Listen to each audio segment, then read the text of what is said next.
السلام عليكم خياتي، كي راكم؟ ان شاء الله تكونوا كامل بخير. انا الحمد لله في نعمه. نتوما كي راكم؟ الحمد لله يا ربي. ان شاء الله تلقاكم هذه لا نوفيل فيديو بالصحه والهنا. ان شاء الله تكونوا هانيين واموركم هانيه. كيف حالكم؟ كيف حال علاقتكم بالله؟ هل من صلاة؟ هل من صيام؟ هل من ذكر الله؟ عطروا ألسنتكم بذكر الله، ألا بذكر الله تطمئن القلوب. جهزوا أنفسكم من رمضان. رمضان على الأبواب، ما بقاله غير أيام ويدخل علينا الشهر الفضيل رمضان الكريم. إن شاء الله نلقاوه بنفوس طيبة، نفوس نقية إن شاء الله يا رب العالمين. لقيتكم بهذه الخضورية بالقطيفة، شوفوا كيف راهي تشعشع، الله يبارك. راهي صغيرة، راهي تنوض، راهي في الدرجات تاعها الأولى. إن شاء الله يا ربي تكبر وتولي زينة إن شاء الله بإذن الله. واليوم في هذه لا فيديو بديت لكم فطور كان كيما يقول لك، كنت راح ندير العيش. في شحال من ولايه يقولوا البركوكس، حنا في الولايه تاعنا عادي نقولوا العيش عاونيه. كان في الكونجيلاتور، كان مفتول، حنا نفتلوه نسقموه نوجدوه. كي نبغوا نطيبوه نصيبوه واجد، نوجدوا له غير المريقه تاعو، هو يكون واجد كيما شفتوني. زروديه، طوماطيش، مع شويه دجاج، شويه بصل، زيت، قراوص. دوك نشوفوا قراوص راس الحانوت، الحرور هكا، ونقلوهم بشويه الملح ونقلوهم في غرضهم. كيما يقول لك كي تبغي طيابك زين، السر تاع الطياب اللي يجي زين تقول لك قلي على الشمعه ومرقي بالدمعه. انا لا كنت بكري ومبكره، راني حنمرق على الشمعه، راني حنطيب على الشمعه، ولا كان راح ليا الحال. راكم تعرفوا رانا كامل كيف ما نمرها، ما نطيب لا على الشمعه لا والو، زيديلو في التالي وخليه يطيب ومرقي وبلي على الكوكيطه. كما كنت تشوفوني ندير كامل القراوص ونمرق، نخليها هكا يتعسل هذيك الخضره في ما بيناتها مع الزيت ومع القراوص يتعسلوا مع هذاك الدجاج. ومن بعد ما كنت مرقت وبلعت الكوكيطه لهنايا، انا نجي الميكسي انايا العيش. كاين اللي شغل الخضره يقطعوها رقيق، بس انايا الميكسي كل ضربه واحده ومن بعد نطيبوا فيها ويجي زين ما شاء الله. نتوما راكم مع الفيديو تابعوا في لا فيديو، وانا نهضر معكم في واحد الموضوع ان شاء الله يفيدكم. كما راكم تشوفوا هنايا العيش كان طايب لي، الله يبارك ما شاء الله، في الحلقه جاهيل. ودوكا نعسل القريوشه، كنت صنعنا القريوشه وكانت درناها في امبواط. ودروك بغيت نعسلها، باينه كي نعسلها نروح نحمي لها الحسل باسكو هكا باططرا. نحمي هذيك الحسل ونعسل القريوشه ونحمص الجلجلان يكون محمص، ما ديروش عليه هكاك البنات كما نقولوا اخضر. حمصوه مليح شويه ومن بعد ذروه فوقها. بعد ما تعسلوه ذروه برك باه تلصق بالخف. راكم تشوفوا فيا لهنايا راني نعسل فيها. والتعسال تاع القريوشه ما تعسليش كونتيتي كبيره، عسلي على حساب مارك حتستهلكي نتيا، هكا بالعشر حبات بالاخر مشي هكا تعسلي 20 حبه وتخليها من بعد تخسر لك. البنات نتوما راكم تشوفوا في الفيديو وانا راني باغي نهضر معكم في واحد الموضوع. هذا الموضوع شوفوا البنات، والله راني حنهضر معكم في موضوع من القلب الى القلب، كما يقول لك من القلب من قلبي قلبكم، كاخت تبغيكم. واني باغي نقدم لكم نصيحه، خاصه هذه النصيحه موجهه للبنات اللي في رمضان يسهروا حتى للسحور وينوضوا على الزوج تاع الصباح، على الزوج تاع النهار، وانا نقول على الزوج تاع النهار. بالله عليكم يا بنات اللي راهي تسهر، هذا ماهوش رمضان وماهوش الصيام. ورمضان جامي نلاقوه بهذه الطريقة ولا نرحبوا به بهذه الطريقة، أنه الإنسان يفطر ويغسل ماعينه ومن بعد يقعد سهران إلى غاية السحور، من بعد يتسحر ويرقد، يجيبها من 4 تاع الصباح وهو راقد غير الزوج تاع النهار.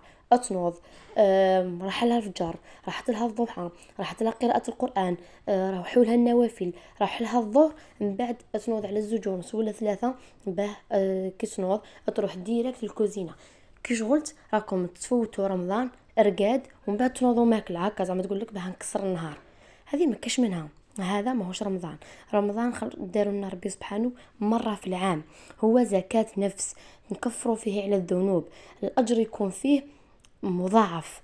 لازم نسعاو وكل دقيقة وكل ثانية لازم نسعاو عليها باه نكسبوا فيها الأجر وباه نختنموها، باسكو رمضان أقسم بالله 30 يوما رايحة تفوت تجري بغماض العين. غمضي عينيك بالخف تصيبها فاتت.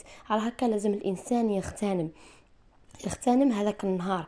ما تقوليش نكسر النهار ونفوت الوقت ومنا بالرقاد وبالتليفون الوقت راح يفوت. لكن الحاجه اللي حتندمي عليها انه يفوت رمضان وانتي ما صمتيش صيام صحيح، يفوت رمضان وما اغتنمتيش الوقت في الختام. البنات حنا كان اللي يختموا مره، لكن الانسان عنده القدره باه يختم كل سمانه خطره. كل سمانه خطره بالمعنى تختمي كتاب الله 4 خطرات في رمضان. كيف تختمي 4 خطرات في رمضان؟ النهار راه طويل، ما ديريش ديك الطريقه تاع تقري 5 صفحات ورا كل صلاه. هذيك مش حتخرجك ب4 ختمات، هذيك حتخرجك بختمه في رمضان. لازم عليك نتيا هكا باه تخرجي في على الاقل 2 ختمات ولا 3 ختمات في رمضان. لازم ديري ساعه ونص تقراي فيها القران لوحده. طفي التليفون، طفي التلفزيون، وتوجهي لكتاب الله، توضاي وتوجهي لكتاب الله وقراي لمدة ساعة ولا ساعة ونص. هكا راك حتجيبي شحال من حزب في النهار، بالمعنى راك حتقدري تختمي أكثر من خطرة. ثانيك البنات قلت لكم الرقاد ماشي مليح في رمضان. الإنسان من الأحسن أنه بعد كيما نقول لك بعد ما يتسحر يصلي عادي، يرقد كيما الناس. بعد ما يفطر قلت لكم بعد ما يفطر فطور كيما الناس، يغسلوا ماعينهم، يصلي ديك صلاة العشاء ولا صلاة التراويح، ومن بعد وراها يرقد يتفرج حاجه ولا زوج، ومن بعد يرقد. ما يجيبش الطفراج غيلا لل4 تاع الصباح وهو يتفرج. ومن بعد كي يروح يتسحر عادي، يتسحر ومن بعد يصلي صلاة الفجر تاعو، يصلي صلاة الفجر تاعو في وقته، ومن بعد يقعد ورا صلاة الفجر يقرأ القرآن، يسبح ربي سبحانه، يذكر، يستغفر، يصلي على النبي، يدير الحوقلة لا حول ولا قوة إلا بالله. يقول لك اللي يقعد من صلاة الفجر إلى غاية طلوع الشمس فيها أجر عظيم، فيها أجر عظيم. احنا ديراكتوم السحر وروح يرقد. قلت لكم فيها أجر عظيم أنه الإنسان يقعد يذكر في هذاك الوقت. الإنسان ما راه خاسر والو، يقعد يذكر إلى غاية طلوع الشمس. ومن بعد كينيا الإنسان تجي في راسو رقدة، يرقد ديك 2 سوايع ولا معليش تنوضي 8:30 9 في رمضان كيما نقولوا شغلك تكوني كامل قاضيته في الليل غاسله ماعينك وكامل تنوضي تلاقيك صلاة الضحى.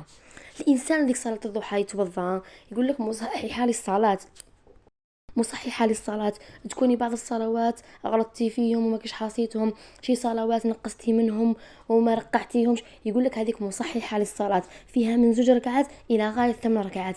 ما راكي خاسرة والو وما يحتشدك في والو، ما عندك فطور يقارع فيك، ما عندك حتى حاجة أنك تمنعك تصلي صلاة الضحى. صلي ديك صلاة الضحى تاعك وشد كتاب تاع القرآن تاعك في هذيك 40 دقيقة ولا في هذيك الساعة من الضحى إلى غاية الظهر. ما عندنا لا فطور، ما كاين حتى حاجة تشدنا. صلي وقراي، اقراي هذيك الساعة، هذيك السويعة ولا دوك 2 سوايع ديريها للقرآن.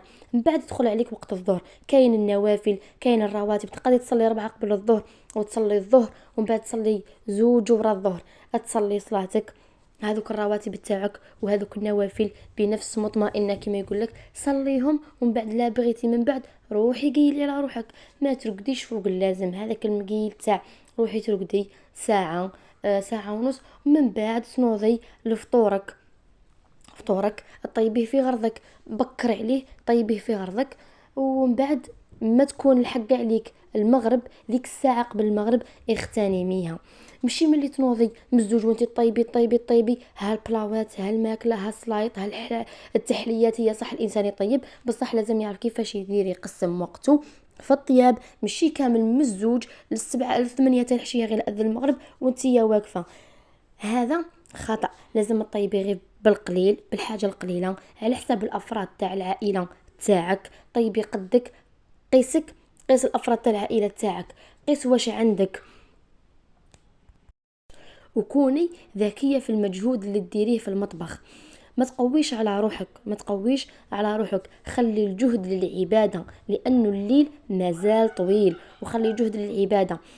وسي الماكسيمو انك ذيك الساعة قبل المغرب تكوني كملتي فيها شغلك وتكوني كملتي فيها طيابك. هذيك الساعة ثمينة، هذيك الساعة ثمينة للدعاء، لذكر الله. ساعة ثمينة يستجاب فيها الدعاء، يستجاب فيها الدعاء، وقراي فيها قرآنك كما يقول لك. وكي تكوني طيبي لازم ماشي طيبي واوف انا راني نطيب عييت مليت كرهت، طيبي بنية افطار الصائمين، هذيك العائلة تاعك بنية افطار انك راك حتفطري صايمين. من بعد اللهم بارك افطرتوا وتهنيتوا وكملتوا. البنات في الطياب ما تقووش، ما ديريش بزاف، انت افراد العائله تاعك فيها 4 طيبي حق 4، ماشي نتوما 4 طيبي قد 8. اول حاجه تبذير، ثاني حاجه راكي ديري في التعب على روحك، ثالث حاجه كما يقول لك مصروف زايد عليك، رابع حاجه ماكش حتصيبي كي دير هذيك الماكله كي تزايد لك غدوه من ذاك. احنا ماناش نعرفوا نديروا اعاده التدوير للاكل، حاجه تزايد نرموها. هذا شهر فضيل ماهوش تاع تبذير، ماهوش انك تاع تقيسي الماكله، ماهوش انك توقفي في المطبخ بزاف، شويه عندك 4 طيبي قد 4 هكا بات تحافظي على نفسك. وشحال من جهه راح تكوني في الفايده. ثاني حاجه البنات كملتوا افطرتوا، هذاك الوقت ماشي تاع مسلسلات، فطرتي وغسلتي معينك ونقيتي كوزينتك، هذاك الوقت ماشي تاع مسلسلات، ماشي تاع سكاتشات، ماشي تاع كاميرا خفيه.